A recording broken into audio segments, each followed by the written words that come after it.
Some arguments and debates are so old and tired among black people that they are beyond boring. The debate about light skin versus dark skin is one of those worn-out debates to me. It goes hand in hand with the worn-out debate about how black women of various admixtures should racially categorize themselves. I made my argument in the video, One Drop Makes You Whole, as to why those who are mixed with black are black. No effective argument can be made to sway me. For the most part, the reality is the only people who acknowledge biracials as biracials are either other biracials or some parents of those offspring. The most persuasive argument that I have heard about race is that it is a political construct. I can buy that. Moreover, in the United States, all blacks who are not newly immigrated are mixed.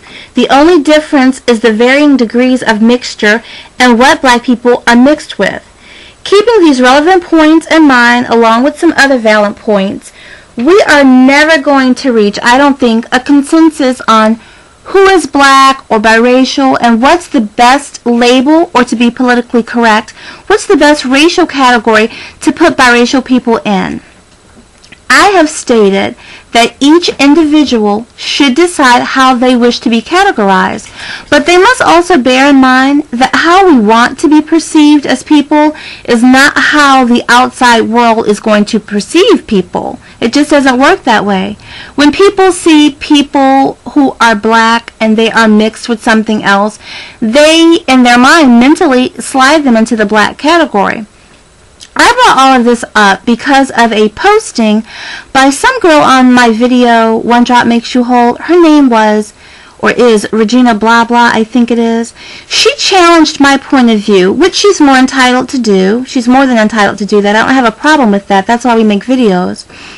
But what prompted this video is, I was a little bothered by her remark, which you guys can read for yourselves. She made a remark that only full black people attempt to categorize biracials as black, and they do this out of jealousy. Everything else that Regina Blah Blah said after that was kind of irrelevant to me because I just kept on just marinating on that statement. And I asked her several times why a quote-unquote full black person would be jealous of a biracial one, but she negated the question. She never did answer it. See, many people expect for biracial people or light-skinned black people to have a superiority complex, and some don't disappoint. There is a saying, I'm not all bad because I'm not all black, and there are some people who feel this way. It's one thing to want to embrace all of your heritage, all of your bloodlines. That's fine, that's wonderful. But it's another animal in its entirety to believe that you are superior because you are mixed or light-skinned. Being biracial is not better than being full black. Being light-skinned is not better than being dark-skinned.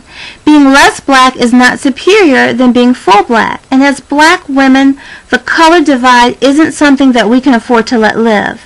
So, for those among us who are stupid enough to believe on any level, whether it's consciously or subconsciously, that lighter skin or biracials are superior, then I implore you to make a conscious effort to explore why you feel or think that way.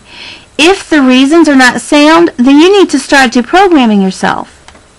It should be on everyone's New Year's resolution list to do away with any color complexes. Complexion and skin tone complexes, they're illogical. And the complexes based on these feelings only feeds the sibling rivalry.